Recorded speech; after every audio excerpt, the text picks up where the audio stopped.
has proof that that youth has permission to travel with them. So that's the form we're first going to be talking about.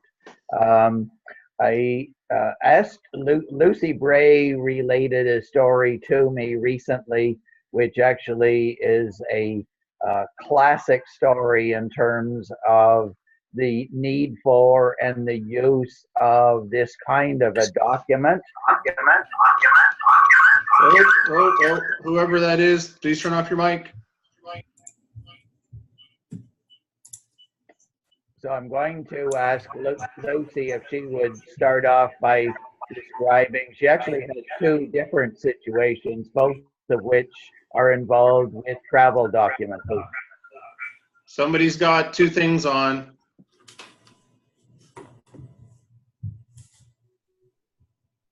Okay, go ahead, Barry. Okay, I'm now unmuted. Can people hear me? Yes. Okay. I actually have, when we went to Sweden, we had no problems with travel. It went really smoothly. And when we went to Roihu in Finland, it seemed like we had every travel blip that could be imagined. The first, I just want to share with all the patrol unit leaders is really check your youth passports. I know with ours, we had a child who his passport was expiring within, I think, 5 months of our departure date.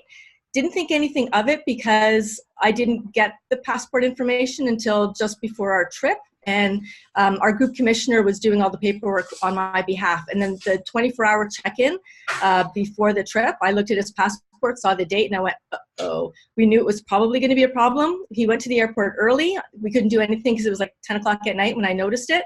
And sure enough, he got to the airport and he was not able to travel because in order to go to Finland, we went via the States. We had to have a passport that did not expire within 6 months. And so his parents went to the Mississauga passport office. He was not able to get on our flight. He was able to join another flight in the afternoon. And he was joined with a group from South Lake Simcoe, which was really close to us, another area.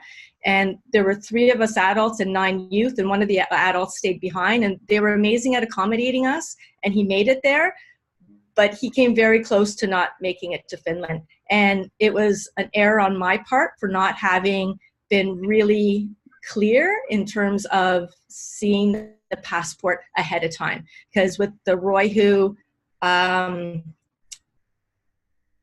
entry, registration, parents had to put all their passport information into a system, and I didn't get that as the patrol leader. So I didn't see the expiry date until the night before, and it was really too late. So please, please, please, it's great to say to your youth, make sure you have a passport, but please make sure that that passport has lots of time on it. And for us, it was 6 months. And so I know I would just be super safe. If you have a chance and you're really close to having it expire, don't let that happen. The other story that happened at Pearson as we were flying to New Jersey, because New York, we went through JFK. When we got to the custom official, the US custom official, he saw us as a group and he was not that kind. He basically said he didn't want me to be with our youth. He wanted to interview our youth individually and wanted them to bring up all of their paperwork on their own.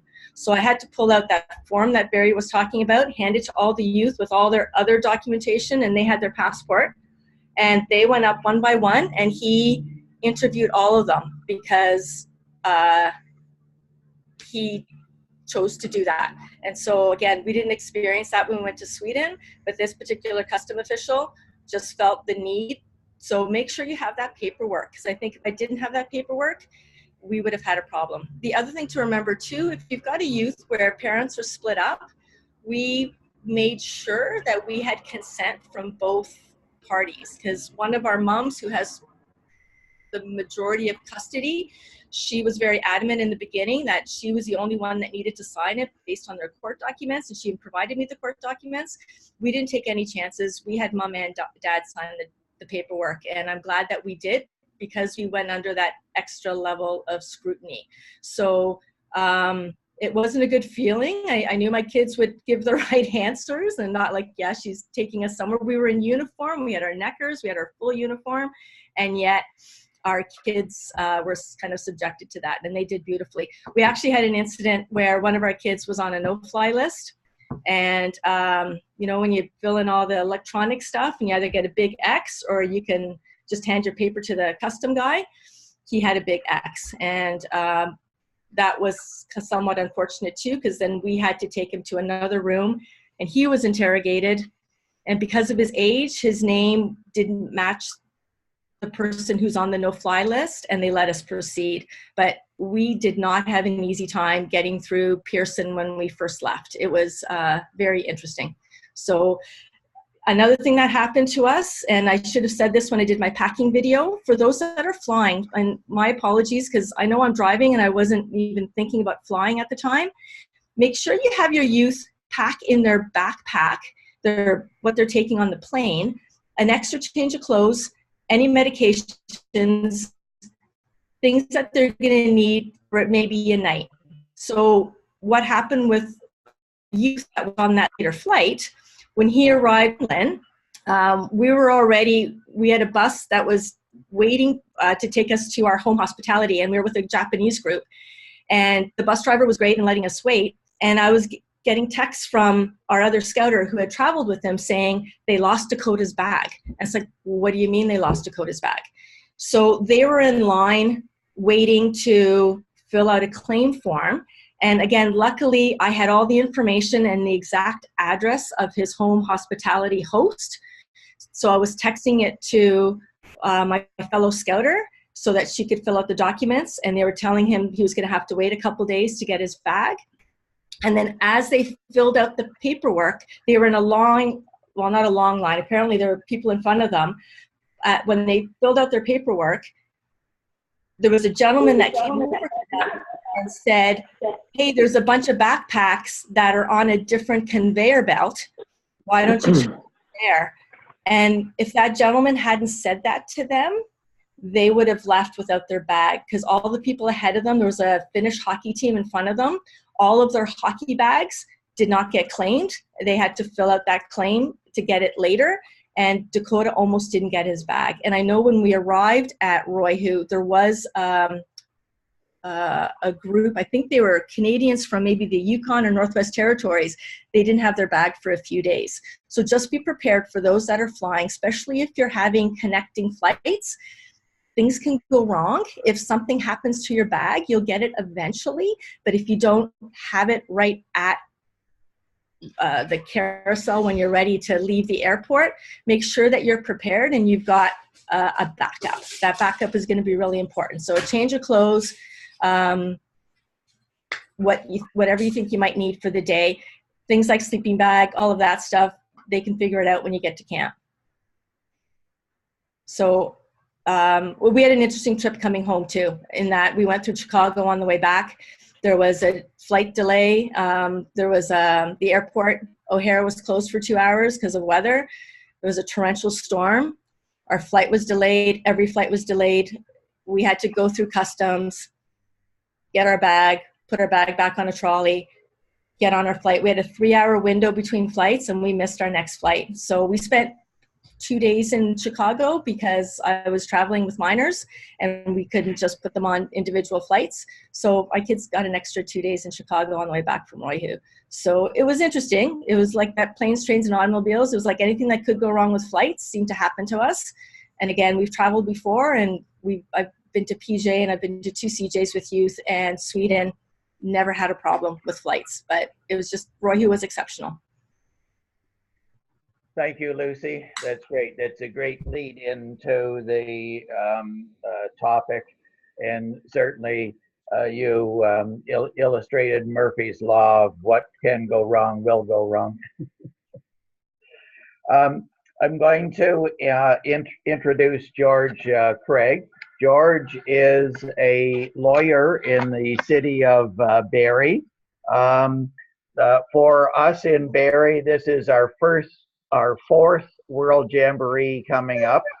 George has been involved with all 4 in helping with travel-related documentation, and specifically the parental consent to travel form. So we are going to be talking about that in this first agenda item, and we will be following the frequently asked questions that's associated with the Government of Canada form, because that is a form that works very well, and it does protect the person accompanying youth to a major scouting event.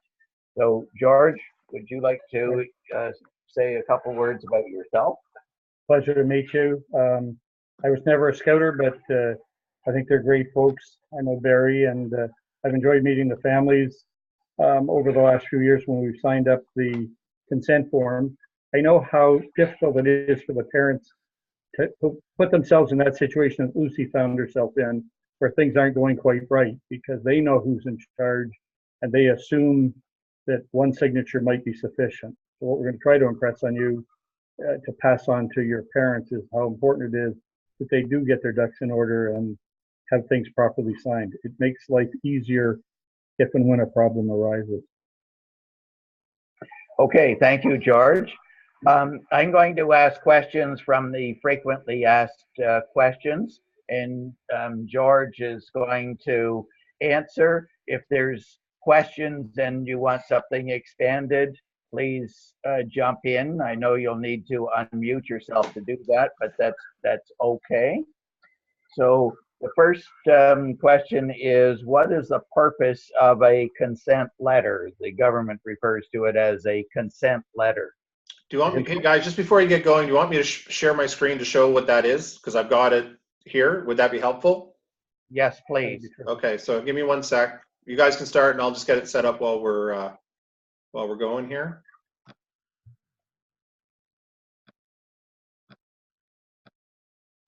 Okay, so can you guys see the form that's here on the page? Yes. Okay. So go ahead. Okay, thank you. So what is the purpose of a consent letter? Let me just say, when we refer to consent letter, we're going to be referring specifically to this document. If you go online, you'll find 100 different consent letters that various people will produce. But for simplicity, when we say consent letter, we're talking about this document which is sort of endorsed by the Government of Canada. It's not a mandatory form, but it certainly contains the information most useful and likely to be needed. So I think the question is the purpose of it. It's to convince that border guard who may be in the US or US Customs that in fact the accompanying individual has authority to take that infant, perhaps a 16 or 17-year-old, across the border. And if it happens to be filled in Quebec, I'd recommend that you get an English translation, because I assume those border guards may not be bilingual. Okay, is a consent letter mandatory? The government's pretty clear in this. Nothing is mandatory, no form is specific, but they're strongly recommended. And in fact, in my lifetime, I think there was a time when these didn't exist, and in the last 10 or 15 years, they've been commonly referred to. And I think from our point of view, we'd say they're mandatory. The government won't tell you that. Okay, the next question applies to patrol unit leaders or carers who would be accompanying their own youth. So the question is, if the accompanying parent has full or sole custody of the child, is it still advisable to obtain a consent letter signed by a non-accompanying parent who only has access rights? So if I go back to the concept of the border guard, he won't know any of the background. He's going to say, well, there should be two parents. Why don't I have two signatures? So if you have a parent who is authorizing Scout Leader 1 to take the child, it's always better to have the second parent, even if they have limited custodial rights, to also sign approving that travel arrangement, with that scout leader or any other person who might be accompanying the youth at any point in time during the trip. Okay, thank you. So who should sign the consent letter? And there are a number of different scenarios that are covered depending upon family situations. So who should actually sign the consent letter? If I go back to the concept, biologically, there's always going to be two parents, but it could be from a marriage relationship, a common law relationship, a relationship where they're separated, divorced, the parent may have died. There could be a guardianship appointment in favor of people who aren't parents. So whatever the situation, whoever is signing, you want to be able to satisfy that third party border guard that those people who have authority have signed. So if I go back to the example of the custodial parent, it's always better to have the non-custodial parent also sign. That will satisfy them. I don't know whether this comes up later, but if one of the parents has died, you should be able to show that there is only one parent who would be signing. The other one's passed away. Here's the death certificate. If there's a court order in a family law matter that says only parent number one has authority, parent number two has no authority, having that court order would be very helpful. So I think the starting point is we want two signatures, two parents. It's possible in some circumstances you might only have one. Thank you. Up to what age should Canadian children carry a consent letter when traveling abroad? So the official position is age of majority. So in Ontario, that would be age 18. In some other provinces, I'm told that it's age 19. I don't know which provinces those are. The next question is, who can witness the signing of a consent letter? There's no official requirement for a notary public or someone official to sign. It can be anyone. I think by having it signed by a notary public who will seal the document, it adds some authenticity to the document so that the hypothetical border guard may treat that document with more authority than just a piece of paper signed by somebody whose signature he cannot read.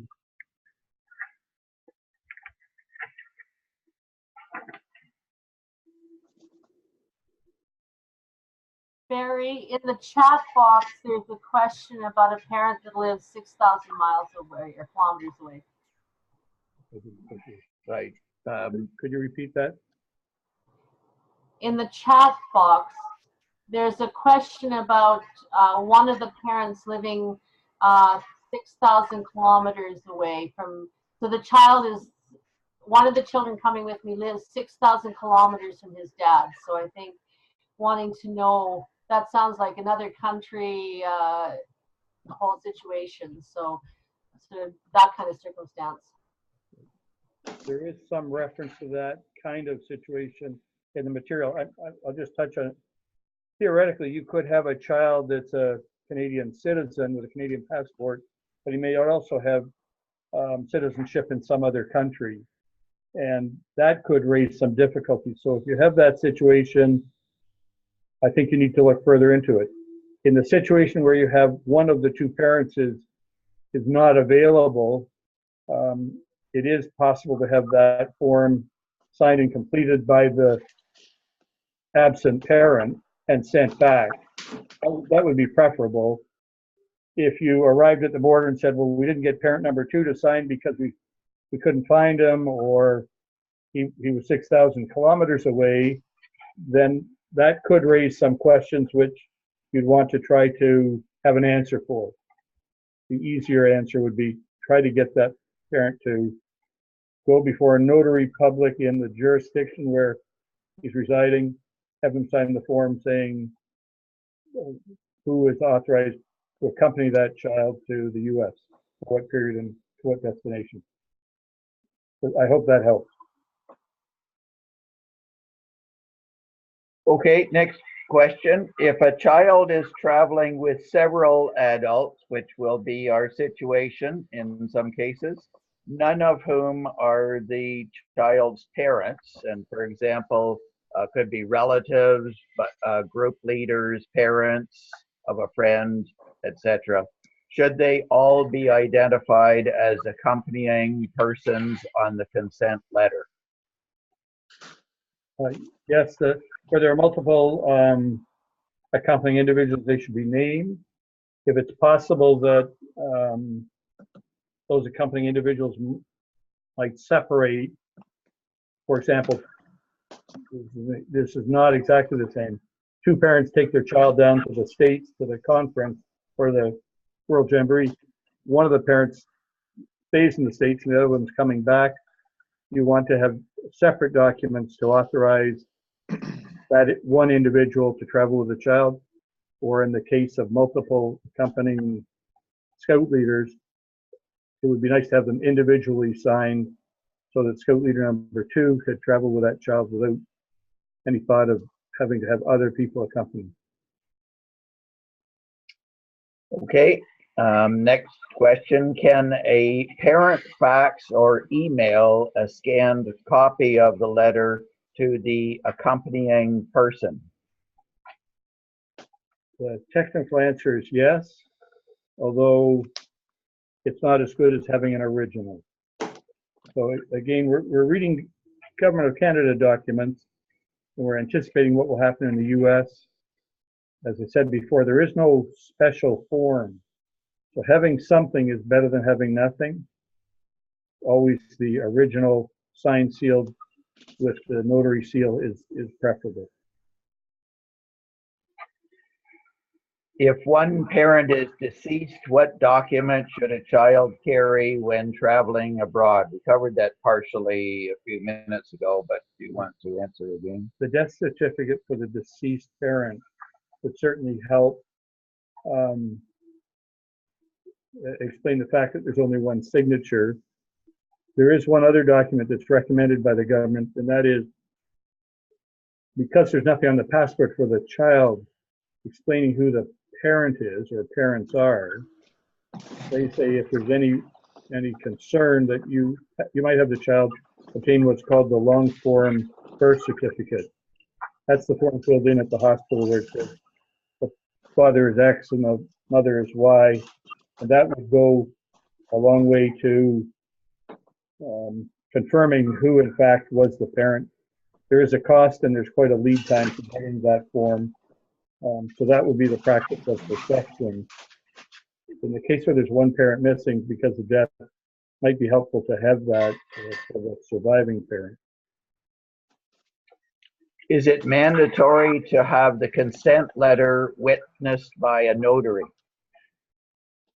No mandatory requirement for a notary to sign. It can be any person that can witness it. But again, when I mentioned it before, having a seal on it, maybe I should say what a notary is somebody authorized by the government to administer oaths and approve documents. In Ontario, I was reading this just the other day. Other than lawyers, there's only 900 people in Ontario that are notaries. And virtually every lawyer is a notary, not guaranteed. So there's probably 10,000, 15,000 notaries in Ontario. They emboss a seal on the document, and I think that will, again, add authenticity to the document, which a bare signature, a bare witness might not. Okay, the final question we're going to answer or talk about today is if the parents are together, either married or in a common law relationship, one parent travels with the child, is a consent letter still recommended? Easy answer, yes, it's recommended. A lot of these come about because people are concerned that children may be inappropriately out of the country to avoid custody arrangements. So having both parents sign makes it clear that they've approved the travel plan. Okay, thank you.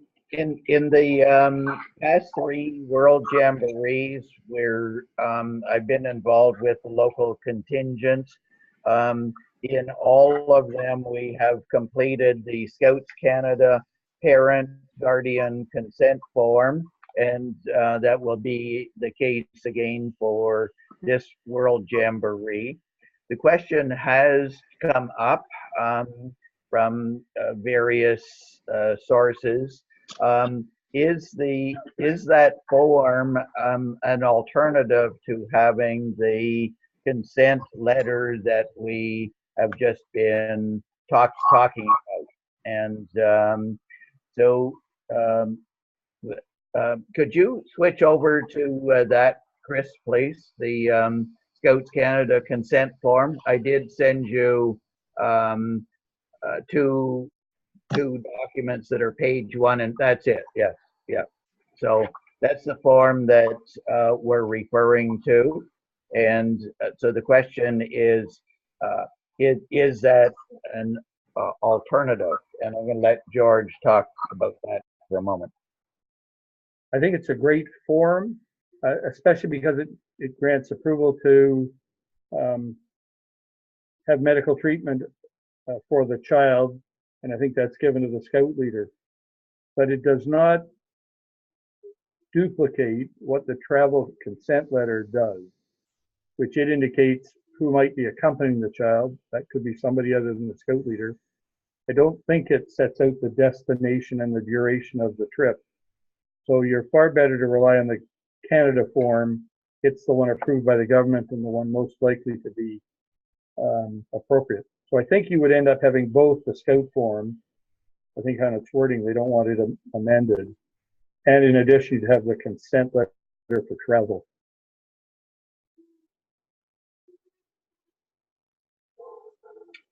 Okay.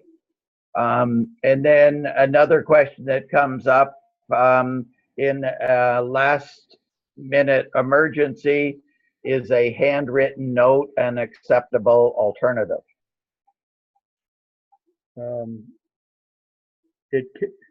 Because there's nothing mandatory, a handwritten note may be an acceptable alternative. The risk you run, and I would make that clear to the parents, is you could find your child not being able to travel to the States because it's not being accepted by the authorities. Okay, another question, who should carry the permission to travel documents, or the travel letter as we've been referring to, the consent letter? So answer that. There's a two-part question here, but if you could answer that first. So who should carry the permission to travel documents? We recommend that you duplicate the documents when they're being produced. So if there's one travel consent letter for Scout Leader 1, give one to that Scout Leader, and the other one would be carried by the child. We'll come back to how that's done. And if there are multiple accompanying individuals, each of the accompanying individuals would have one of the letters, and the child would have one of each of them. So retaining them, is that the second question? So the second half of the question actually is, how should they be protected from the elements? And we do recommend that they're carried in a waterproof seal of some sort. I have several times seen leaders whose travel documents got wet and they were entirely unreadable and unusable. So they do need to be sealed in something that would protect them from the elements. And then the last question is, where can I get the Government of Canada form and/or see additional information about specific permission to travel cases? And we have only sort of covered the questions that apply to the World Jamboree situation. And those that are common. But if you Google permission to travel, that will actually take you to a Government of Canada website. That website will take you to the frequently asked questions. It also provides the form letter that we were showing on screen. there's actually a couple of variations of that letter for specific cases that are also provided. So that's the way to get more information about that from the Government of Canada website. So, before we wrap up, are there any final questions that either George or myself can answer related to this? I do want to stress that this does not replace the Scouts Canada or the Lay Scout equivalent parent guardian consent form. That must be filled out. It's a Scouts Canada requirement or a Lay Scout requirement, must be filled out and as a part of the Jamboree documentation. Barry, it's Doug. I wonder if, to simplify this for the Scouters, once we're done the call tonight, the next day or two, let's, you and I and Jean-Francois have a talk. I think we can provide people with the forms rather than sending them looking hither, thither, and yon for them. Yes, we can do that. Actually, sometime within the last month or so, I saw an email, I think from Rich Lodge, that actually had the link to the forms and did actually, if you clicked on it, it took you directly to the form. Well, and actually, Barry, what I'm thinking is, in the case of both the Scouts Canada form, the Scouts to Canada form, and the government permission form, that we could fill out a template that would put, so that, like I saw some chat about, so what's the address at Bechtel? Well, we can fill that stuff in and give it to people and make their lives simpler. I think that's a great idea. I'm all in favor of that. Barry, it's Susan here. I'm noticing in the chat box there's questions about the fact that some youth are, like I was told, a youth from another province was traveling with us from Moncton, and they'll need that person's info, so various questions about how will they know who's traveling with them and be able to get those kind of documents done for youth from other patrols if they're flying with youth from other patrols.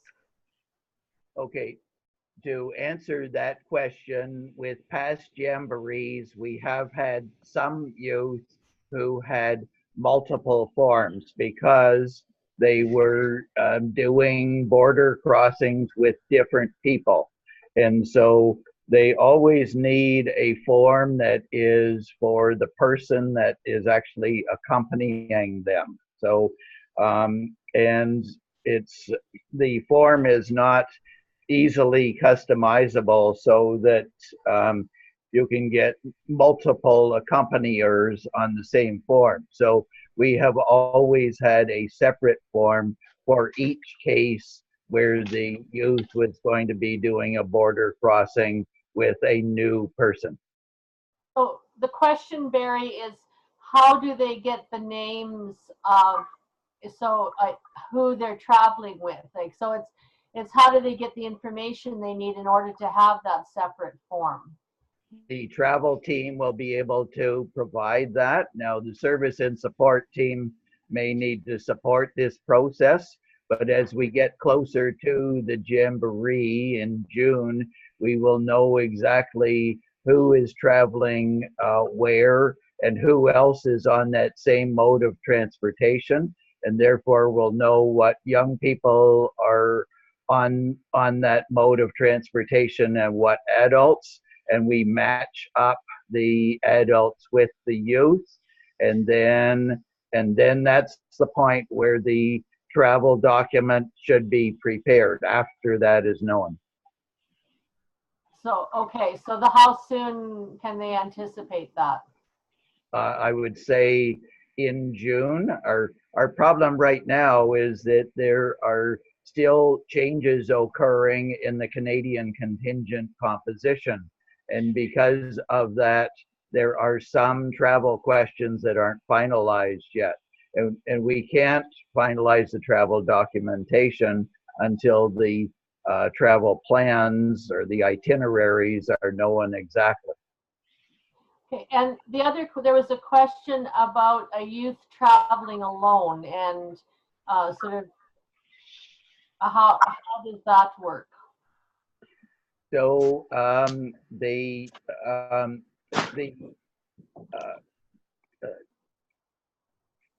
Government of Canada website does identify that youth can travel by themselves and cross the border, and but that they should be carrying the form that is filled out and identifies that they will be unaccompanied.